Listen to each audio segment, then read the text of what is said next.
All right, everybody, welcome. Today is Tuesday, May 26, 2026. The time is 6:04 p.m. and we are convened as the Provo City School Board of Education. We are meeting at 280 West, 940 North in Provo, Utah, and we're going to begin with a roll call, and we'll start with Devin. Devin Daly, Business Administrator. Lisa Boyce, Board Member. Terry McCabe, Board Member. Gina Hales, Board Vice President. Jennifer Partridge, Board President. Wendy Dowse, Superintendent. Meg Van Wagenen, Board Member. Emily Harrison, Board Member. Melanie Hall, Board Member. Rachel Rosedale, Board Member. Okay, thank you. And we want to welcome all of our guests that are with us tonight. And do we have a motion to convene our business meeting? I move that we convene our business meeting. Motion made by Board Member Harrison. Do we have a second? I'll second. Second by Board Member Van Wagenen. All in favor? Aye. All right, we are now in our business meeting, and we are going to begin with the Pledge of Allegiance, and I will invite our Assistant Superintendent Daryl Jensen up to lead us in that.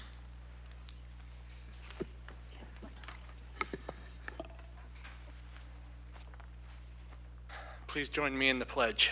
I pledge allegiance to the flag of the United States of America and to the republic for which it stands, one nation, under God, indivisible, with liberty and justice for all. Thank you. All right, thank you, Daryl. All right, next is our Community Connections portion of the meeting, and we're going to begin with our magical moment. Caleb, are you explaining the magical moment? Are you okay to explain it? He's ready to roll.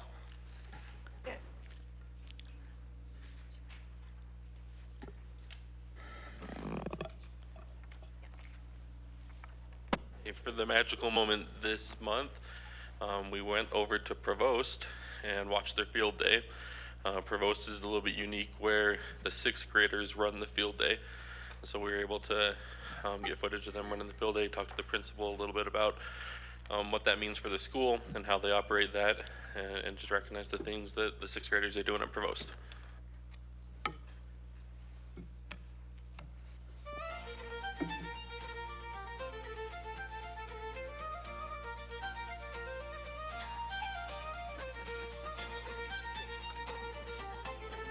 My first year here, and when I was here and we were talking about field day and I heard sixth grade does it, and I just asked, what do I need to help with that?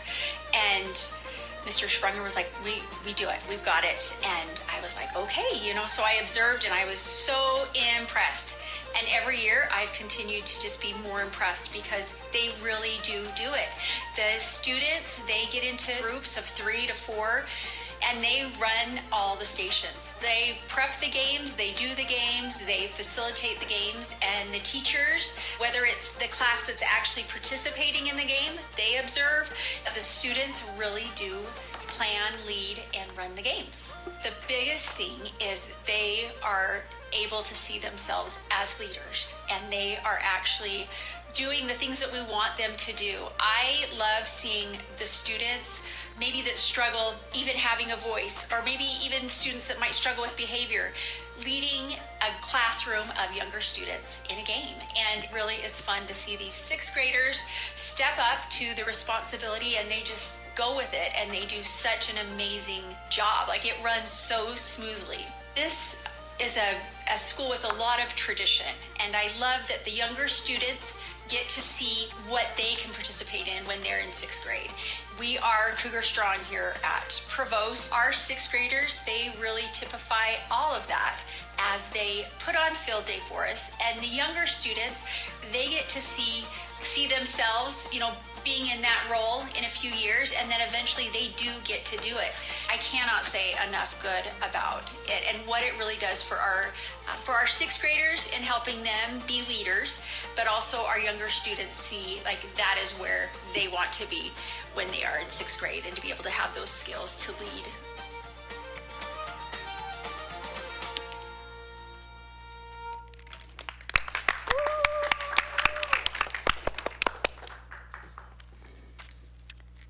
I love that. So fantastic. I love being able to see all the great things happening in our schools. So thank you for sharing that with us, and congrats to our Provost sixth graders on leading out on that. Next is our student board member announcement, and I will turn that over to Vice President Gina Hales.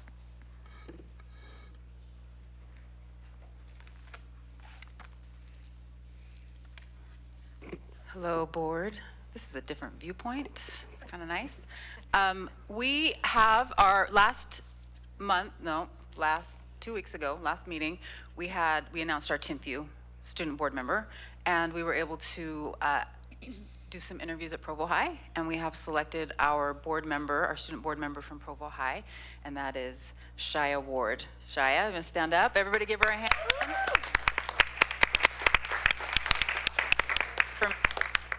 Welcome, Shia. And I'm actually going to, we have our current student board member from Timpview here today, Rachel. Can I put you on the spot, Rachel? I know you did this last time, but if you would like to give a piece of advice to Shia while she's thinking about what she's going to say, because I'm going to have Shia say one thing she's either excited for the upcoming school year or something that she's wanting to work on in the upcoming school year. But Rachel, if you don't mind giving a piece of advice, would that be all right?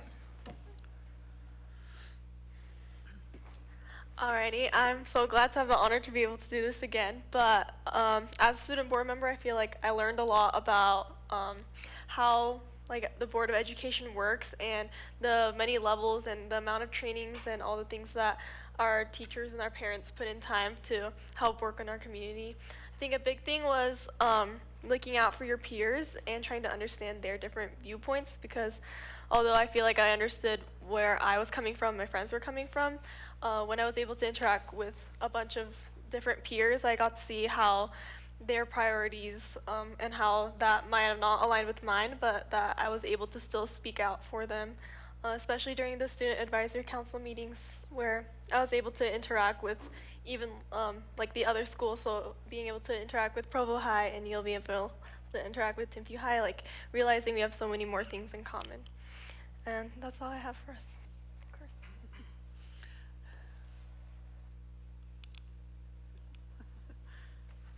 Okay, hello, my name is Shai Ward. For this upcoming school year, I'm just very excited to be able to work with my Provo High School community as well as my Provo community as a whole. I'm very excited to bring in my input and everyone else's input as well. And I'm just very excited to work with all the other schools. Thank you. Okay. Welcome, Shia. To our amazing outgoing and incoming school board members, and we will have a training, I think we told you in August, and then we'll get you all the information, and we're going to try and get Rachel to come if she's not too busy. She does a lot of stuff, but we're going to try and get Rachel and Bailey to come as well. So thank you. You guys can go back over and sit in your seats. Thanks. All right. Thank you so much. Next is time for our public input portion of our meeting. If you have not already, if you're here to give public comments, if you've not already filled out a form, the forms are in the back there on the table. Please go ahead and fill that out, and then you will come over to Bonnie over here on the right and turn that in, and that will get passed up here. When I call your name, you'll come up to the podium. You have up to 3 minutes to share your comments. And in public comment, this is the opportunity for the board to just listen. We do not generally respond, but if there are things to follow up on, we will respond afterwards, get back to you on any questions or follow-up that is needed. So, and when you come up, please say your name and what elementary boundary you reside in or work at. The first person is Andrea Busby.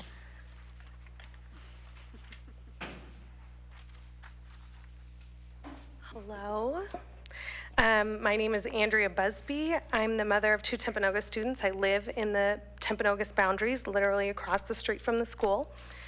I'm the incoming PTA president at Timpanogos, former teacher, and I do have a PhD in policy from the Northwestern University School of Education and Social Policy. So I say all of that to say that I really care about my own children. I care about the children at Timpanogos broadly. And I also care about policy, long-term thinking, and the children in the Provo School District as a whole. I just want to say it's been brought to our attention this week that there are people concerned about rebuilding Timpanogos Elementary on the Dixon site. I sent an email with specific details, and I will not go over those here, but all I wanted to say was this. I've been paying attention to the issue of the Dixon site for over 5 years.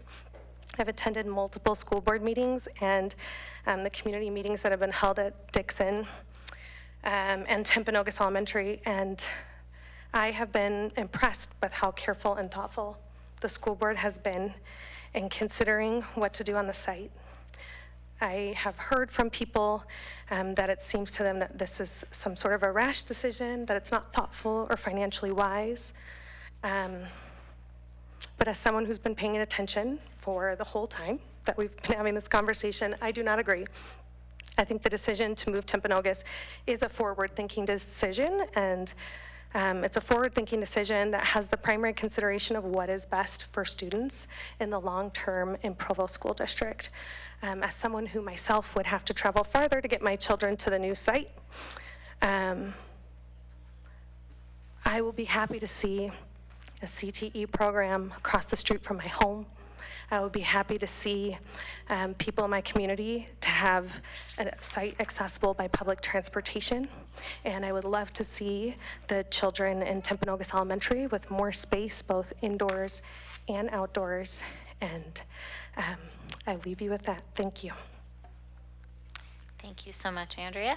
Our next person is Shannon Bingham.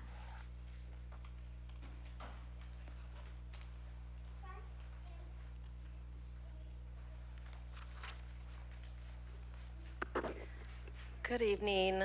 I want to tell each of you board members that I am thankful for you. I am thankful for your service. I campaigned for 3 of you. And I know it's a selfless, really a volunteer position that you are as school board members. I had 4 kids who went to Timpanogos Elementary School. The youngest just left elementary school 2 years ago. I'm very well aware.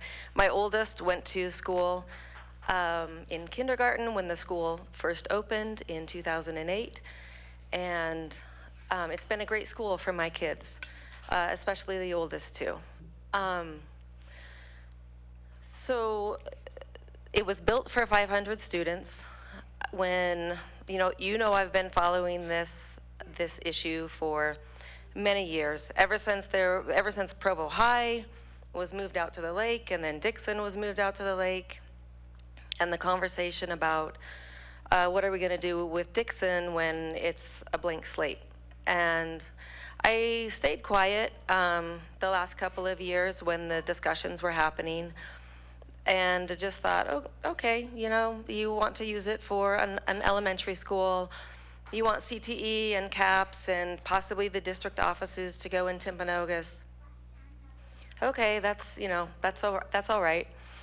But this year, when the conversation turned to elementary numbers declining and budget shortfalls, and here we are continuing through with building a $50 million school and $25 million to rebuild the current Dixon or the Timpanogos site once it's vacated. I just think I can't get behind that. You're asking taxpayers to spend $75 million to rebuild an 18-year-old elementary school, and it doesn't make sense when there's declining enrollment. Budget or boundary adjustments could be made, and I've heard you say that we can't do boundary adjustments because children still have the option to opt in to different schools, but you could also put a cap on schools. And if you put a cap on each of the elementary schools, then there's only a certain number that can enter that school, and we could have around 500 students for each elementary school. So I strongly encourage you to look at that option versus spending $75 million on an unnecessary build of an elementary school. Thank you. Thank you, Shannon. Our next person is Carol Long.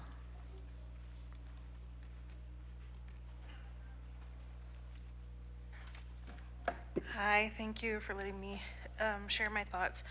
Um, Can you say what elementary boundary you live in? I'm sorry, I'm really nervous. The Timpanogos Elementary School boundary. So since I know the school isn't that old, but from talking to staff and the principal, learning how insufficient the space has been since day one. They thought they would have enough space, but then they had to bring in portables, is really like, that doesn't seem very thoughtful. Like, I've heard they said they built it really inexpensively and it was really quick, but it was at the expense of actually dialing in on the real needs of the school and the community, and now we're paying for it now. It's unfortunate to have to pay more now, but something that I think about a lot is the fact that this neighborhood school, it caters to a large population of the community that cannot drive for one reason or another. It doesn't have a car. And to have a preschool in the rebuild, it sounds like a win-win-win.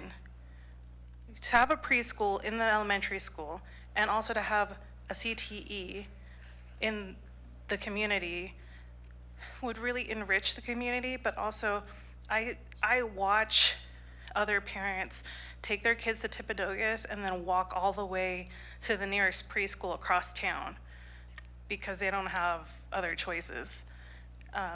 So it would really benefit to be able to incorporate the space for a preschool, because the lack of affordable preschool nearby is substantial. It's not an insignificant factor.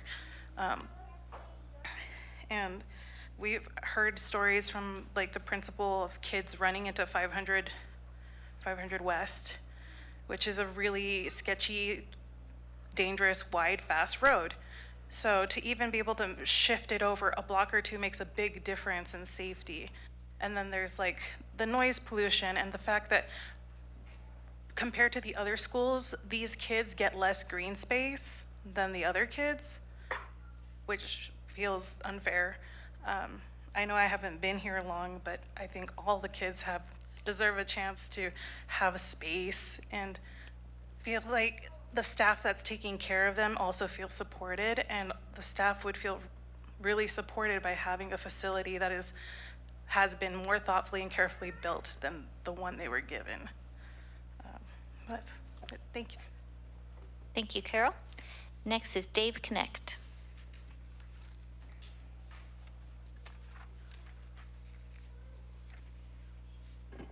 Dave Connect, Spring Creek Elementary. And when families look at moving into a neighborhood, they look at things like, where's the nearest school? Where's the nearest church? If a neighborhood didn't have a church or a school, it would be less likely for a family to move in. And of course, we know that with Timpanogos and all the neighborhoods that want and need an elementary school. So to me, that's the number one priority. And programs are nice, but programs are, to me, the cherry on top of the cake. And we should look at, do we need 4 languages in the dual language immersion? Find a way to cut the money. And on a separate note, I looked more closely at the property that's owned by Clydeco down at the Provo-Springville border, and it's called Springville Rising Project. And they actually have several parcels in Provo totaling 21.6 acres. And if you, I've heard that will be the housing portion, and the other mixed use will go in Springville. So if you have 21.6 and you did about 30 units per acre, you could have 600 units, and all of those would be in the boundary of the Spring Creek Elementary. So I think that's a significant project. It will take a little while to build, but it's there, it's coming. Thank you. Thank you, Dave. Next is Ruth Busby.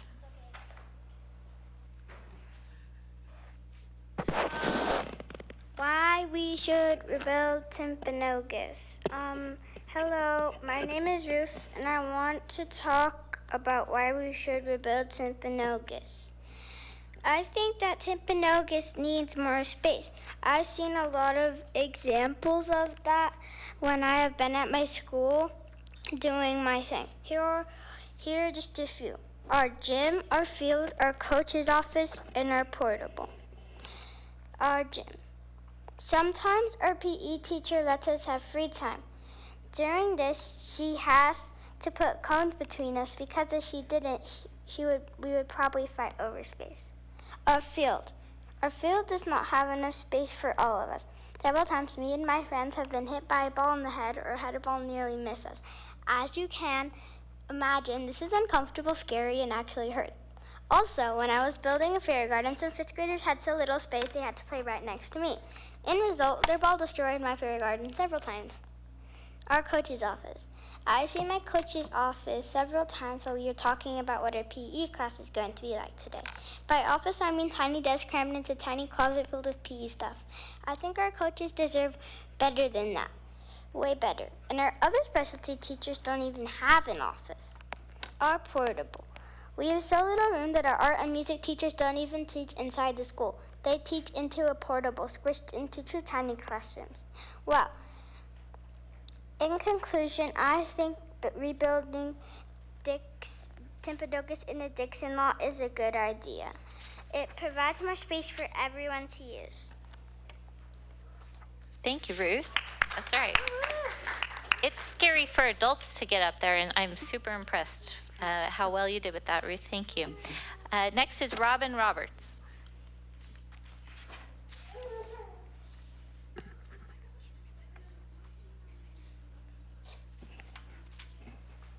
My name's Robin Roberts, longtime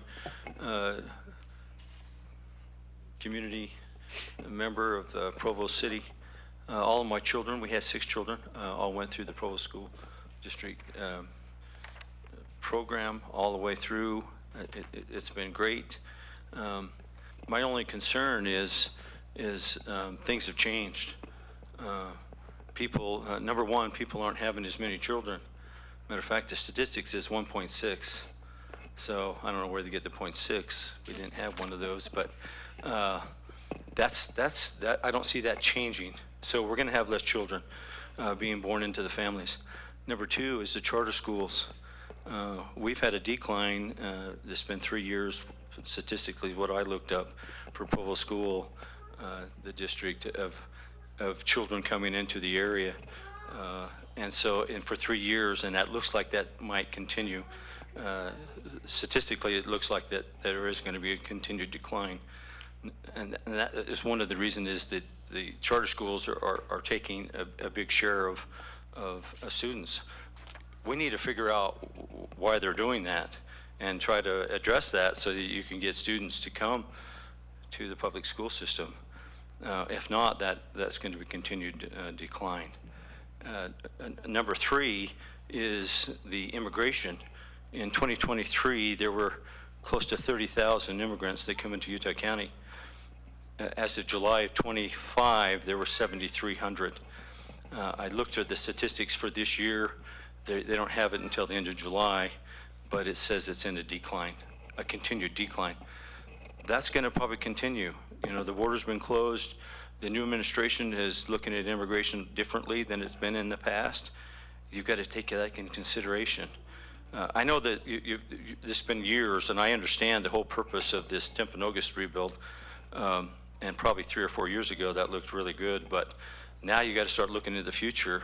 It takes you 3 years to build this school. How many students are you going to have to put in it if you have a decline of 300 or 400 a year over the next 3 years? That's my concern. I know you've already made this decision, but things are changing. Things are changing in everything, economically, everything that's happening in the country. And you might make a very bad decision in building a school that doesn't have enough students to go to it. So, thank you. Thank you, Robin. Next is Allison Ferguson.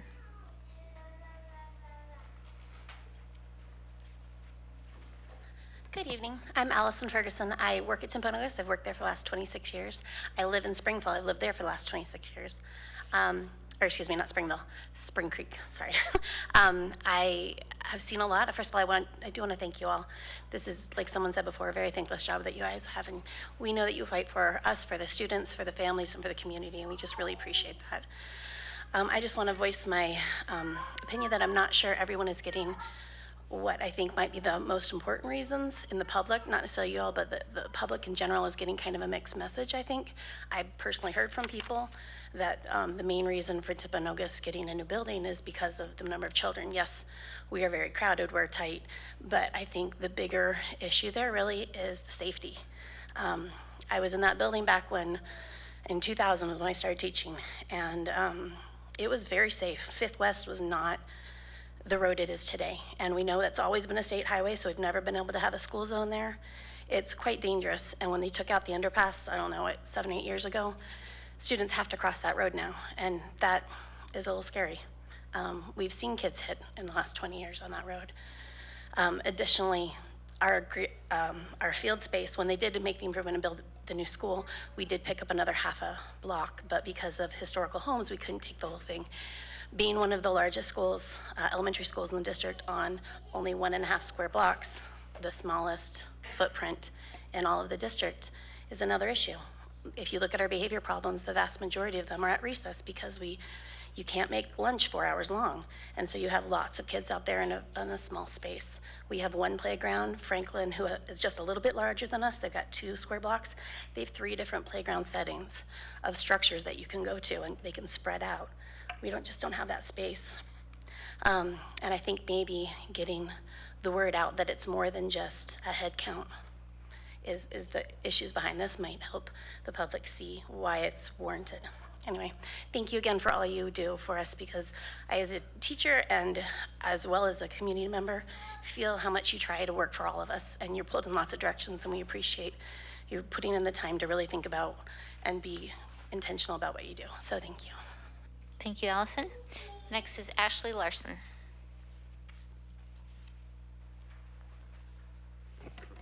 Hi, I'm Ashley Larson. I actually reside in the Wasatch boundaries, but my son goes to Timpanogos and my daughter's starting there in the fall. And we loved our time at Timpanogos. And I prepared comments, but I think a lot of the things that I wanted to say have been said in the way that it really is really crowded. There are teachers working out of closets, teachers without offices. The amount of space per child is less than any other school in the district, and that's felt. I'm also a professor of family studies, and my PhD is in demography, so things like fertility rates and migration and where are people and what's going on with them. And so I'm seeing those statistics too that were mentioned earlier of there are demographic changes going on.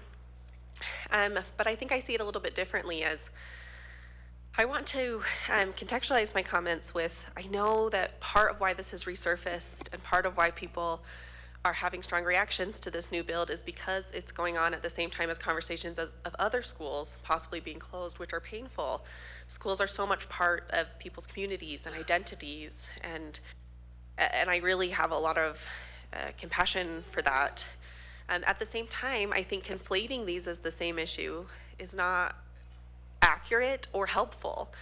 These demographic changes are changing what our environments look like, where kids are going to school, how many kids are going to each school. And these different communities that we're talking about across Provo School District are facing very different needs and very different realities.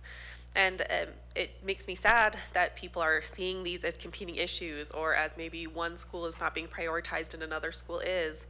But from my view, it seems that there are real changes that are occurring, and it seems that especially around these decisions that I've been aware of too, there are really thoughtful choices being made in response to those differing needs for different communities.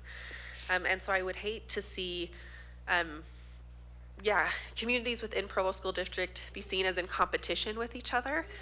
And then we make kind of emotional or competitive decisions instead of really these forward-thinking decisions about what does each community need, what makes the most sense. And from what I can tell, this move from having Timpanogos be rebuilt at the Dixon site solves so many really deeply important problems that really helps our kids. So thank you. And like has been said, thank you for all that you do.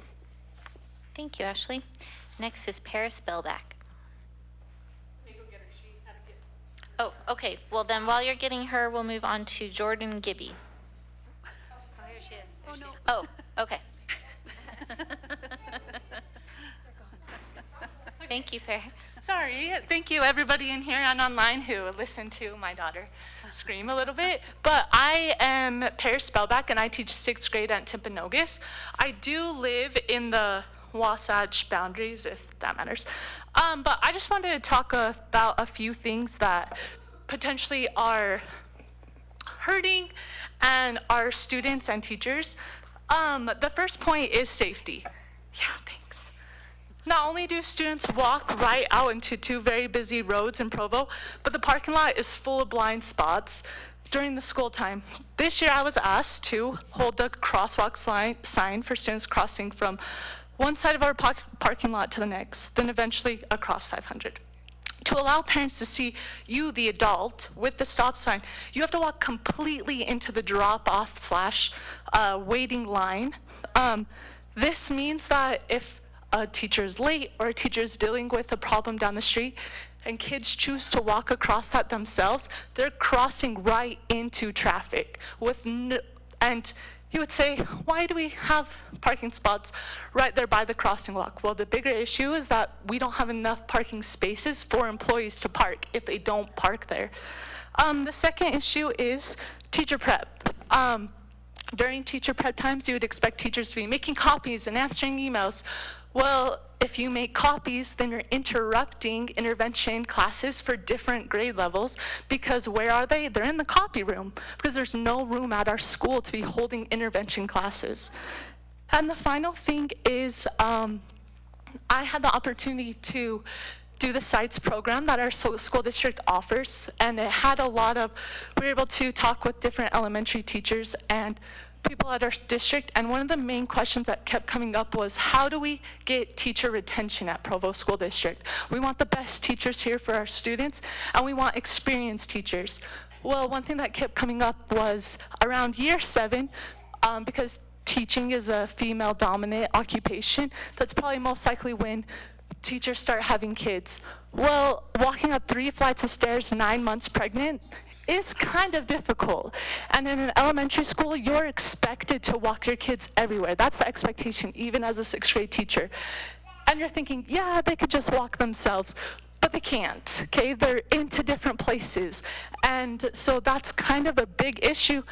The other thing is not to be too personal, but then if you're deciding as a new mom to pump while you're at school, the option is the electrical closet.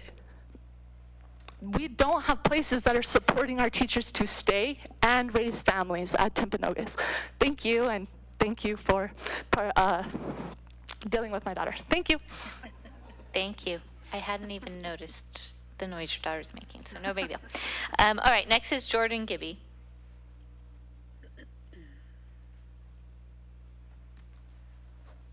Hello, I'm Jordan Gibby. I reside in the Wasatch elementary boundaries, but my son is in 2nd grade in Timpanogos, and my daughter is entering kindergarten this coming year.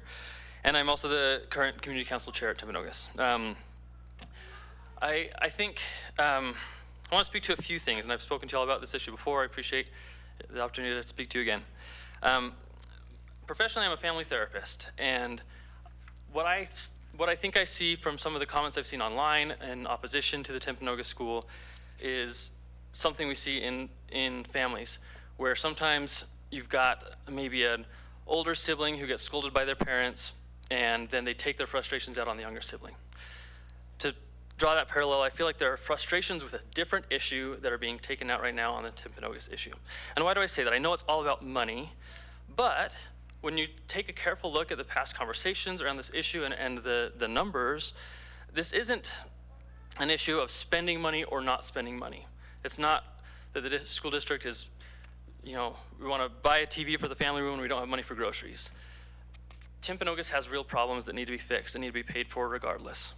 The Dixon site, that school needs to be demolished and money needs to be spent there regardless. So I know there are financial decisions in this, but to a large degree, this is a decision of where we're wanting to spend our money. And to echo my wife's comments from 2 people ago, I hope that as a community, we are able to see that it's okay that we have maybe greater needs in one place in our district, and maybe our numbers are declining in another place. I know the conversations around closing schools are hard, and I'm not saying that's the solution even. I don't know what the solution is. But just because we have certain needs here at Timpanogos does not mean that we're in competition with other places in the district. To give another example, I have 3 children, and they get new shoes and new clothes a lot more often than I do. And that's okay, because they have needs that are changing and evolving much more than mine. So I think there are places in the district where there are conversations that need to be had around whether it's school closures or program closures or changes. But that does not deny the needs of our Timpanogos community. I also think that I want to speak to the piece of around being what it means to be fiscally responsible. Utahns pride ourselves in being fiscally responsible people, and I count myself as one of those. I've learned many times the hard way because I try to save money and buy the less expensive thing, and then I have to buy it again and pay for it again. And I think that's what we're seeing here. We tried to be fiscally responsible, and it was too rushed and too abrupt with the first version of Timpanogos. So let's not make the same mistake again. Let's get it right this time. Okay, thank you so much, Jordan. Next is Eli Borup.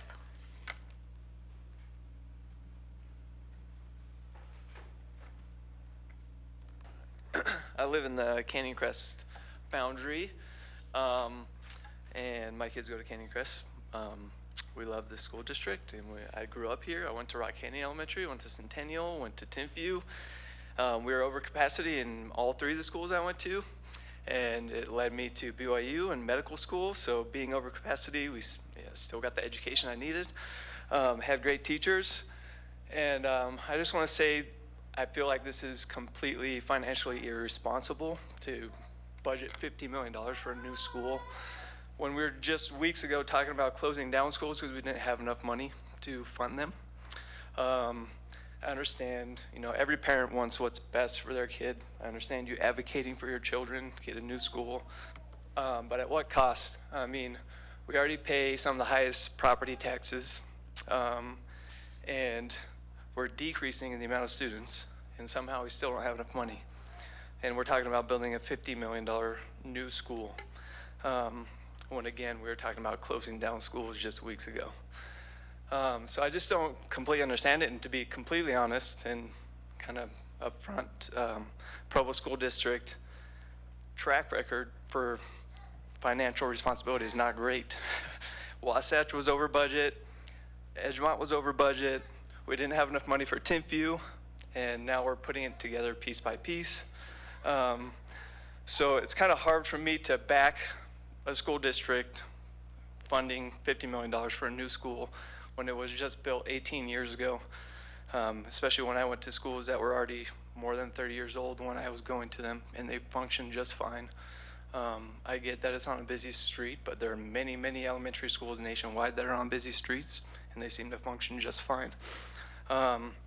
But again, I do understand you advocating for your children. I don't want to, disregard your thoughts, but that's just my thought, that this is totally financially irresponsible, and we already pay plenty of property taxes, which will increase with this. So thank you. Thank you, Eli. Before we move on to our next public comment, we had put on our agenda that we would have 30 minutes for public comment, and I wasn't paying total attention, but I think we're about there. I've got 5 more people who would like to comment, and so I would like to entertain a motion from the board to extend our public comment time. I move that we extend the public comment time. Okay, motion made by Board Member Boyce. Do we have a second? I'll second. Second by Board Member Van Wagenen. All in favor with aye? Aye. Any opposed? Okay, we will continue with our public comment time. Next is Brenna Borup.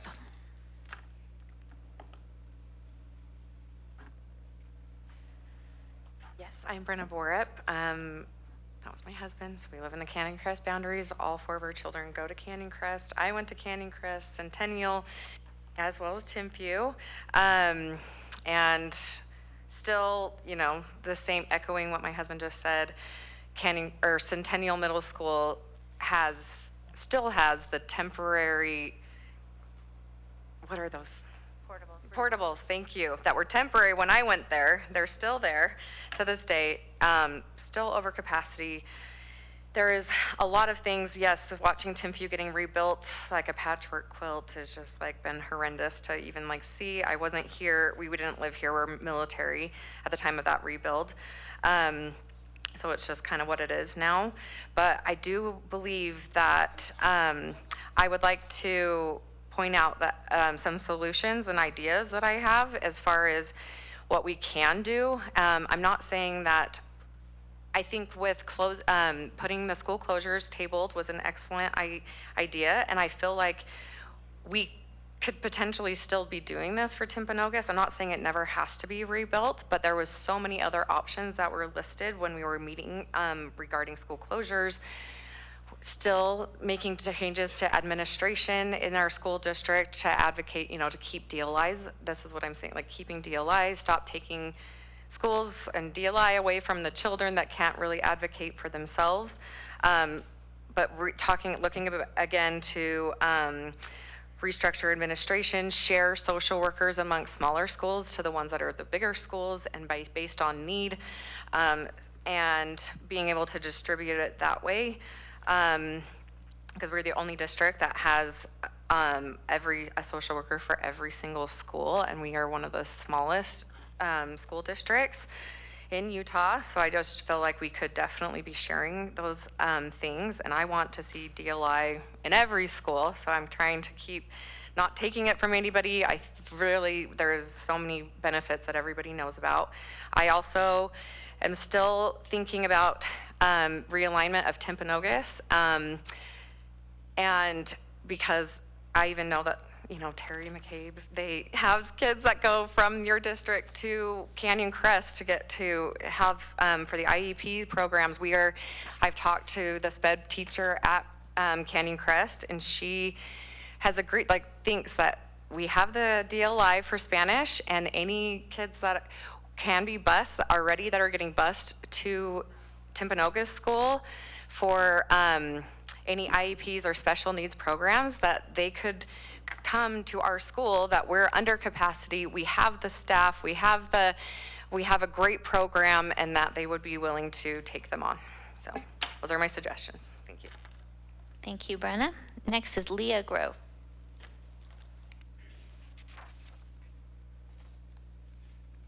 Hi, thank you for extending public comment. No one wants to stay at a meeting longer than they have to. And great job, Ruth. You're a hard act to follow. My main concern tonight is Could you share what elementary boundary you live in? Yes, I live in Timpanogos. My kids went to Westridge, and sadly I don't have elementary age kids anymore. It's one of the saddest things that's ever happened to me. Also joyful to see our kids grow up, but I miss it. So yes, my main concern tonight is funding. We pay about 68% of our taxes go to our schools. And one of the gentlemen mentioned that charter schools and private schools and homeschool is growing, and I think some of the reason is that I don't totally agree with all of our teachers. My daughter's 7th grade teacher this year is Utah Studies, and she focused on communism is good and Mormons are bad, and we had a lot of discussion. I talked to the principal a lot, and I just thought, how is this in the Utah Studies curriculum? She told her many times that our government is burning books, which I don't see how that fits with Utah Studies. So I do see why there's a movement for people taking children out of public education. It's unfortunate that this is even something we are considering. So And it's difficult to consider both sides of this. You guys have a hard job because, yes, the students need things, but also a declining population in elementary kids is something very important to consider. And I feel like with the amount of money that it will cost, we should consider some other options. Maybe there's, maybe we could have 2 Spanish immersion schools, or I don't know. Timpanogos is a wonderful school. I went to school there many, many moons ago. My friends' children go there, and I take them frequently. It's a wonderful school, and I do see that there are some legitimate concerns with the parking lot and crossing Fifth West. I used to cross through the underpass that always smelled like urine, so maybe it's not such a bad thing that that's gone. But yeah, there is some safety concerns. So my main concern is I do care about the schools. I worked on a service project for 9/11 a few years ago where we did meal packets and snack packets, and we delivered 21,000 to all the elementary schools in Provo. And it was awesome, and I loved meeting with the principals and the administration. They were incredible people. I feel like that my issue is just the amount. So if we could consider other options, I would like that. Thank you. Thank you, Leah. Next is Cassidy Waddleworth.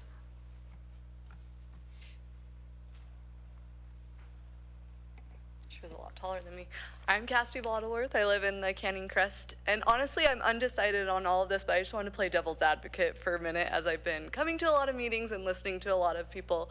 But I think and I hate that, and I love what you said about like sides being pitted against each other, because I don't think that's what anybody in this community wants.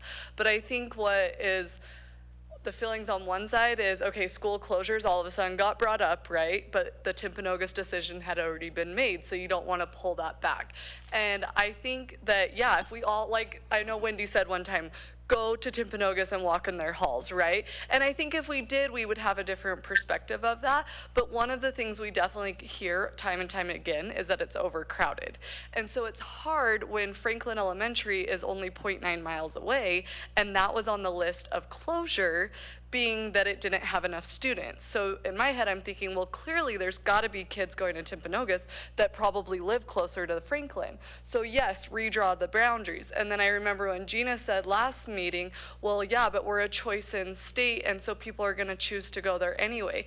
However, I actually wanted to choice into Westridge this last school year for my kids to get away from DLI, which is a whole nother issue that we're working on, because Westridge is an English only, and I was told they were full in my son's grade. I could take my daughter there, but they were full. So yeah, we're a choice. So to me, when Gina said that, and I'm not like, no disrespect at all, but I was thinking, well, no, if you're full, you're full. So yes, we do have the power to choose, but we also don't have to let people in once we're above capacity or in a dangerous situation. So in my opinion, like I know this was said earlier, is yeah, one day maybe it needs to be built. I think why people are up in arms right now is, okay, we just tabled school closures.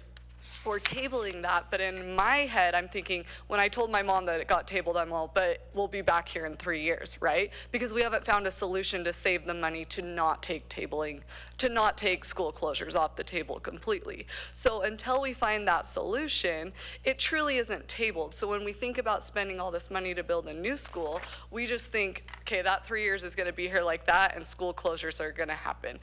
So I feel like if it were me, I would put a pause on the Timpanogos rebuild, just while we take a breath, look at the options to try to save money so that we're not back at the school closure discussion 3 years from now.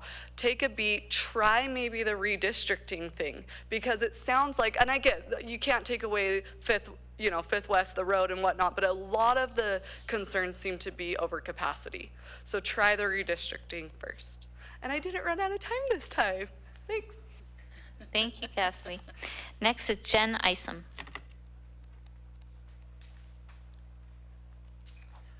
Hi, I'm Jen Isom, and we've had 5 kids go to Canyon Crest and really thrive in the DLI program there. I agree with the whole idea that this is really hard to hear the talks of school closures and possibly taking out DLI programs while simultaneously spending $75 million to rebuild the school and then redo the offices. And it actually feels like a little bit of a luxury when I'm sitting here listening. Like, I wish I was sitting here fighting for more green space rather than keeping our school or keeping our DLI program. Like, I get that if I was there, that would be important, but just in the perspective of priorities, right, and closing schools and what a big deal that is. I agree that I don't understand why the first step wouldn't be to redraw the boundaries and see what that alleviates. And a lot of the talks have been about crossing 500 West, which you still have to do to get to Dixon. So I don't totally understand that argument either. And the green space, we've lived in New York and Miami, so that's, you know, there are plenty of schools that do with less green space. And once again, if you just redrew the boundaries and saw how that is alleviated,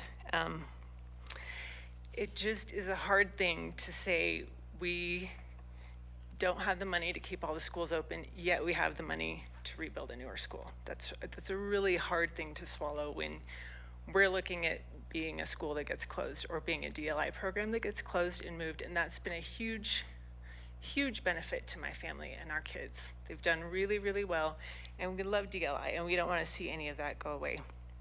So it just doesn't feel like a wise stewardship of resources to take an 18-year-old school and demolish it and rebuild it. That's a hard thing to swallow as a taxpayer. Thanks. Thank you, Jen. And our last person for tonight is Clint Wolf.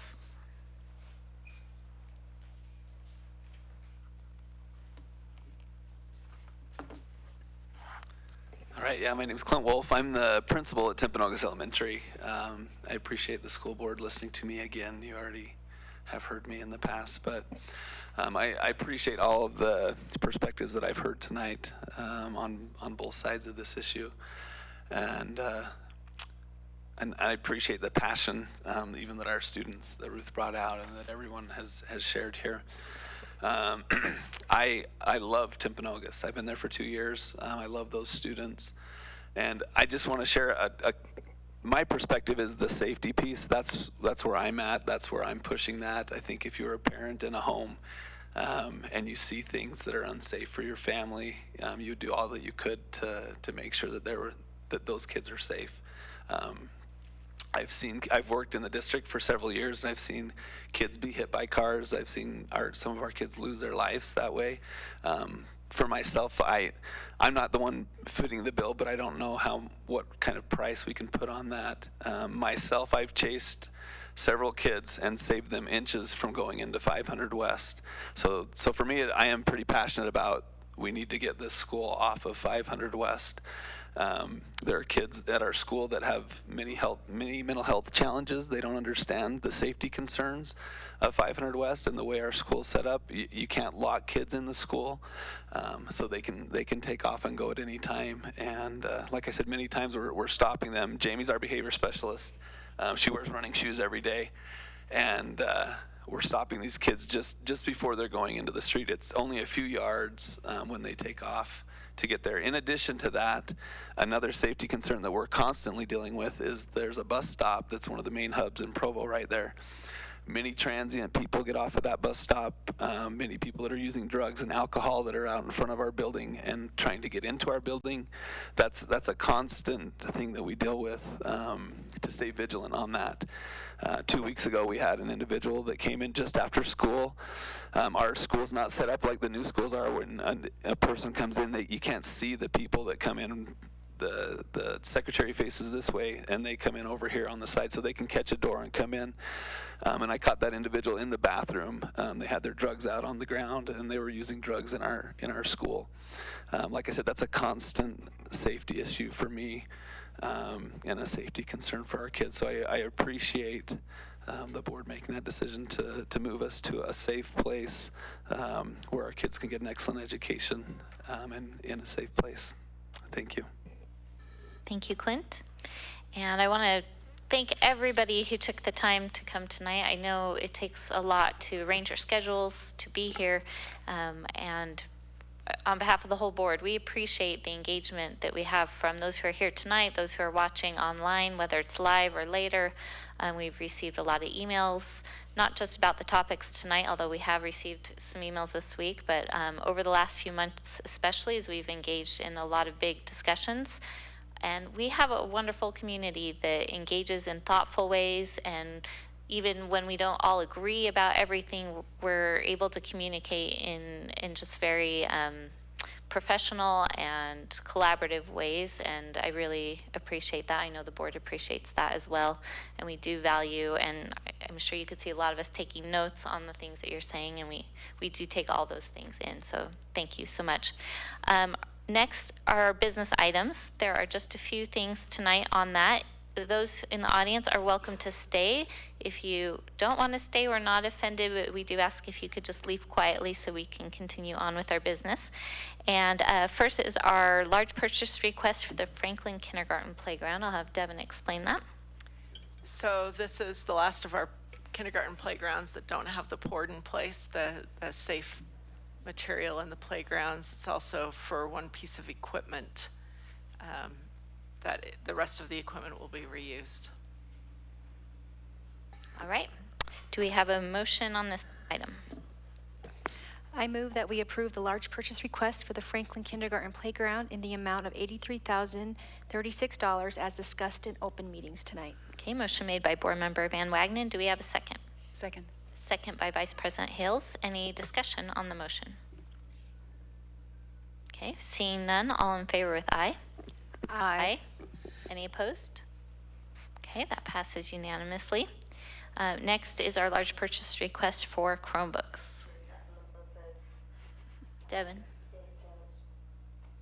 do you want to explain that one? This is for 1,650 Chromebooks to replace the normal rotation cycle at Centennial, Sunset View, and Franklin. The numbers at Sunset View and Franklin are lower. We'll make do with some of the Chromebooks that are coming from other locations, but this is actually less than our normal annual replacement, just as we're trying to be a little bit more mindful of how much technology we're using. Okay, thank you. Do we have a motion? I move that we approve the large purchase request for the amount of $521,648.70 to purchase Chromebooks. Sorry, I'm not looking at the language. There we go. Thank you. Motion made by Board Member Boyce. Do we have a second? I'll second. Second by Board Member Hall. Any discussion? All right, all in favor with aye? Aye. Any opposed? Okay, that passes unanimously. And our last item is policy 6900, about possibly expiring this policy. This policy was written in 2022, and it was about some processes to put in place for small schools. We're recognizing the need to rewrite and redo this policy so that it not only matches more what other districts are doing in terms of their conversations, but it matches the needs that we have here in Provo City School District, and we can get more input from our entire community in the process. Okay, thank you. Do we have a motion? I move that we expire policy 6900, funding small district schools as discussed in open meetings tonight.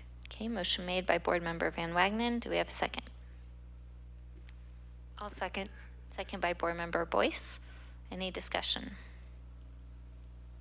Just anyone who wasn't listening earlier, just an assurance that it is our intention to create a thoughtful draft of a policy, involve our parent committees that we're forming right now with voices from every elementary school, as well as the greater community at large, and just make sure that we're thoughtful around how we want to look at kind of school enrollment, boundary configurations, et cetera. What should be the triggers for various parts of those conversations, and then what would that procedure look like to have those, how would those decisions be made, et cetera.